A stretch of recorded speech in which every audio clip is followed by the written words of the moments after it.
Hi, I'm Larry Richardson, your step-by-step chef. In this episode, we're going to make a very simple yet very tasty fish dish. It's buttery salmon. Now, salmon by its very nature is extremely tasty, so it doesn't need a lot of ingredients added to it to make it any tastier. In fact, I like my salmon just as simple as you can imagine, and I hope you like this recipe too, and that if you have any reluctance about making fish, this will help you to overcome it. So come on, let's cook.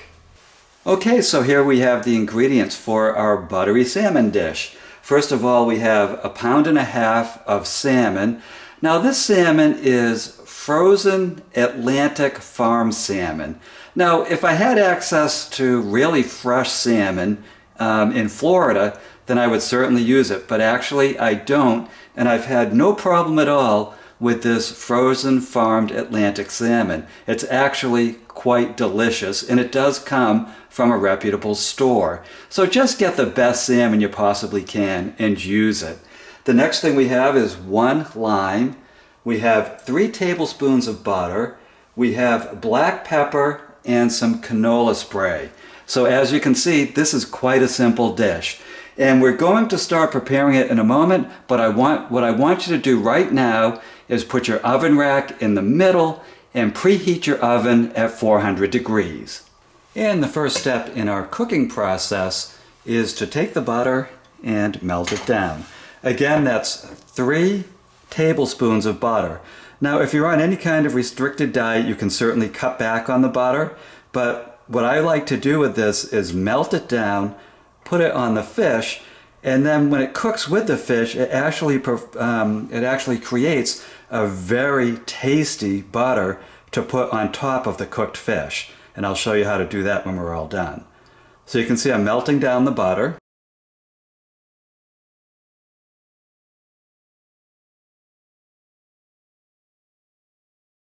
Okay, so the butter's all melted. You can turn the heat off. Now you don't want the butter to sizzle at all because it's going to be sizzling on the fish and you don't want it to caramelize.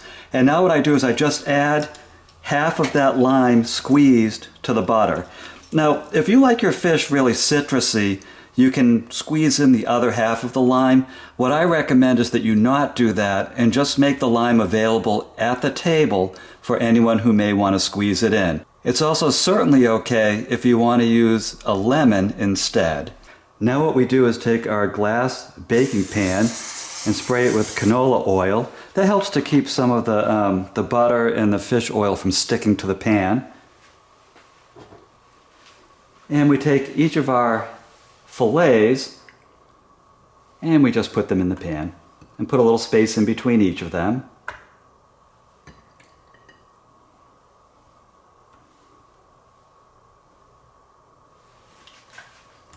And then we take our butter and lime mix and we just spoon it out onto the fillets. Now if you really like butter, you can certainly again use more butter than I did. I only used 3 tablespoons. And if you want to use 4 or 5, feel free to. There is a point where you will be going overboard because you just won't have enough fish to use up all that butter on. That's why I find that to about 1.5 pounds, using 3 tablespoons is just about right. And you can see the butter flowing in between the fillets. And again, that's going to form a nice buttery dip or sauce for the salmon.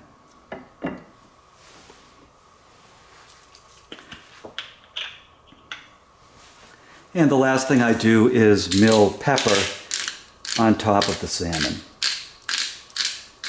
And you can do this to taste. I just like a light dusting of it.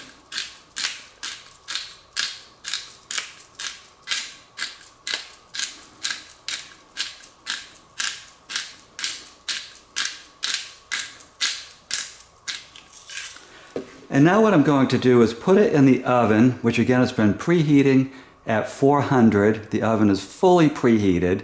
A nice hot oven is critical to preparing fish, as is making sure that the fish, if it was frozen, is fully defrosted. So I'm going to put it in the oven on that middle rack for 20 minutes. If you have thinner fillets, you will probably want to only have them in for 15 minutes, But, you know, check in on them at 15 minutes and make sure they're okay. So here we go.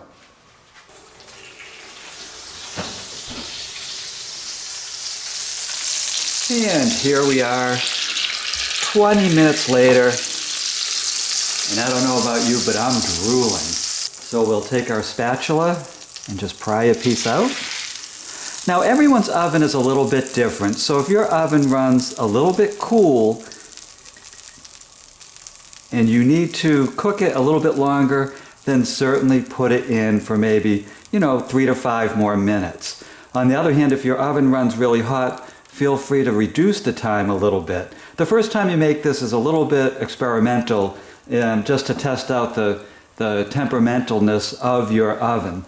And then what I like to do with this is take this butter and carefully, being careful not to burn yourself in the pan, spoon some of this on top of it. You can also take your spoon and you can put it in a kind of a dipping bowl.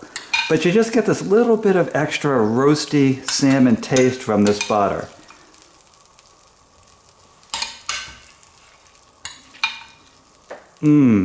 Wow, is that good. So congratulations, look what you just made. You just made this delicious buttery salmon dish. Now isn't it easy to make and doesn't it look delicious? You can serve this with rice, with mashed potatoes, with green beans, with corn on the cob. You name it, this is a delicious salmon. Now if you want to make this for your friends and family, please go to my website, thestepbystepchef.com. There you're going to find the recipe for this salmon dish. Just put salmon in the search window and you can print that out and share it with all of your friends. You're also going to find recipes for dozens and dozens of other delicious step-by-step dishes. My name's Larry Richardson. I am your step-by-step chef, and I'll see you in the next episode.